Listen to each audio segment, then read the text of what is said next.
દાહોદ જિલ્લાના 11 તાલુકા અને 1 નગરપાલિકાના ઉમેદવારોની સેન્સ પ્રક્રિયા હાથ ધરાઈ। સ્થાનિક સ્વરાજની ચૂંટણીને પગલે ભાજપની તૈયારી શરૂ। આજથી ઈચ્છુક ઉમેદવારોની સેન્સ લેવાની પ્રક્રિયા હાથ ધરવામાં આવી। દાહોદ કમલમ ખાતે પ્રદેશમાંથી આવેલ નિરીક્ષકોએ સેન્સ પ્રક્રિયા હાથ ધરી હતી। દાહોદ જિલ્લાના 11 તાલુકા અને 1 નગરપાલિકાના ઉમેદવારની સેન્સ પ્રક્રિયા હાથ ધરાઈ। જિલ્લામાં 3 દિવસ સુધી ચાલશે સેન્સ પ્રક્રિયા। ભારતીય જનતા પાર્ટીમાં લોકશાહીનું મહાપર્વ એટલે ચૂંટણી। ભારતીય જનતા પાર્ટી અને એનો દરેક કાર્યકર્તા ચૂંટણીને એક ઉત્સવ તરીકે ઉજવે છે। આ જે ચૂંટણી છે એ સ્થાનિક સ્વરાજ્યની ચૂંટણી છે।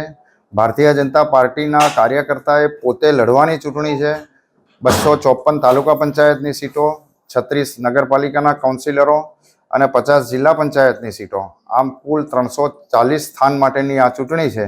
આ ચૂંટણી માટે પ્રદેશમાંથી નિરીક્ષકોની 2 ટીમો આવેલી છે અને બંને ટીમો આજે 31 તારીખ, આવતીકાલે 1લી તારીખ અને 2જી તારીખ 3 દિવસ જે કોઈ ભારતીય જનતા પાર્ટીનો કાર્યકર્તા છે એને રૂબરૂ સાંભળી અને એનો ઓપિનિયન લેવાનો છે અને પછી જિલ્લાની સંકલન મળી અને પ્રદેશ પાર્લામેન્ટરી બોર્ડમાં ઉમેદવાર નક્કી થશે।